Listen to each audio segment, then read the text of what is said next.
if the Democrats can't get their heads out of their you-know-what on the Department of Education, they should go home. Well, the probably second topic, if they can't get their heads out of their you-know-what, would be Trump's Social Security gambit here. And I think, Mark has it on the agenda. I think the idea that, and this is a million things being tossed out at once, and it's hard to kind of keep up with all of this.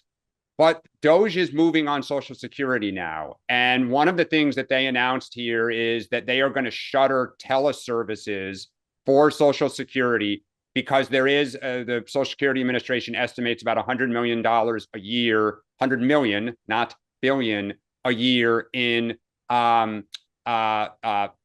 people misrepresenting themselves to try to get Social Security benefits. And they're going to require people to come in person.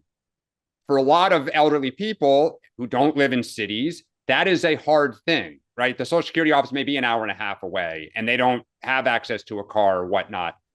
So this is a gamble. You are now going to start touching the ability to deliver services the way they have been delivered to date. At the same time, they announced that the IRS customer service lines are being trimmed back 50%. This is something that I know well from my H&R Block days.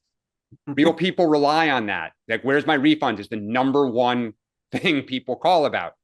Sean and I may think, why don't you just go online and look it up, which you can do, but that's not, my mother doesn't like to go online to look up anything, right? She wants to call somebody. So we are going to see, you're eliminating the Department of Education, you're starting to hit Social Security. How do Americans feel as this goes about? Sean, what are your thoughts? So, I know that every once in a while, sometimes I'll pull something out of left field to make the analogy. But this morning, it was interesting that and this is your world, not mine. What is it called? The MTA in New York, the metro there. They're getting rid of the cards. Yep. Okay. So, which I thought I find funny because the left always says that,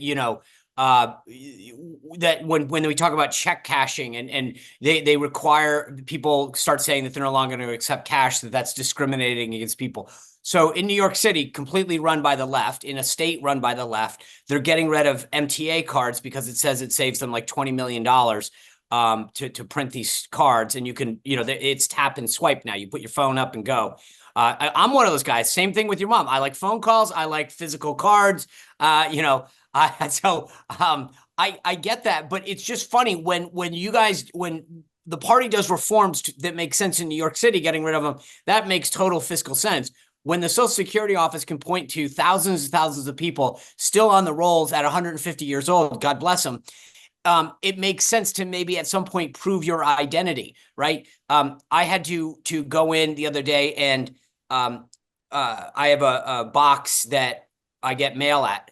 And they require now that you go in and with two IDs to prove, and I don't know if it's going to be annually or whatever, but I got a notice that said your box is up for renewal. Within 30 days, you must come in with two forms of government ID. Again, that's more of I assume some kind of like terrorism or money laundering thing. I don't know. But the bottom line is that, like, yes, welcome to the world. Like, there are people scamming the system. Social Security is going bankrupt.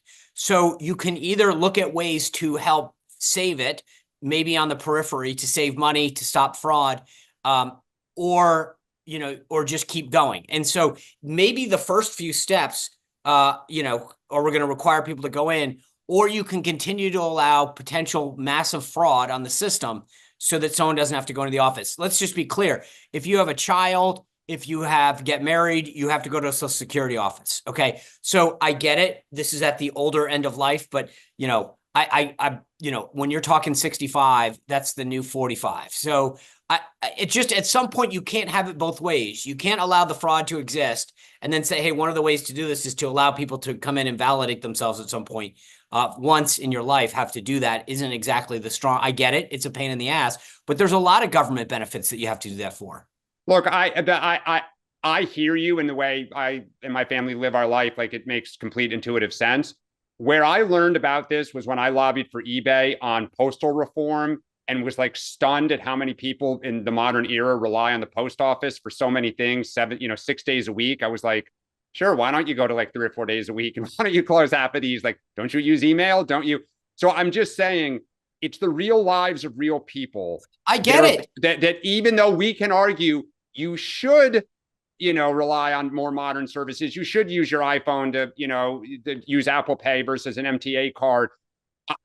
I'm just saying there will be people who are going to speak, and it is often in the most rural conservative areas that they are, they like it the way they like it. So we will see. I guess my point is, Dan, the problem is it's at some point the system gives, right? So you can say, yes, this sucks. I don't want to drive to a Social Security office. I mean, look, this isn't about old or young. I hate those things. I hate going to the DMV. I hate it. It's a waste of time. It's inefficient. But the bottom line is, at some point, something's got to give. And adding efficiencies, all of these people, I've got this clip that I'm going to play on my show tomorrow, this montage. Nancy Pelosi, Bill Clinton, Al Gore, you name it, have talked about getting rid of inefficiencies, modernizing systems. It was never a problem when the Democrats did it. And suddenly the roosters are coming home and we got to make some changes. Everyone goes, oh my God, what about these vulnerable communities? Where were the problems with them then?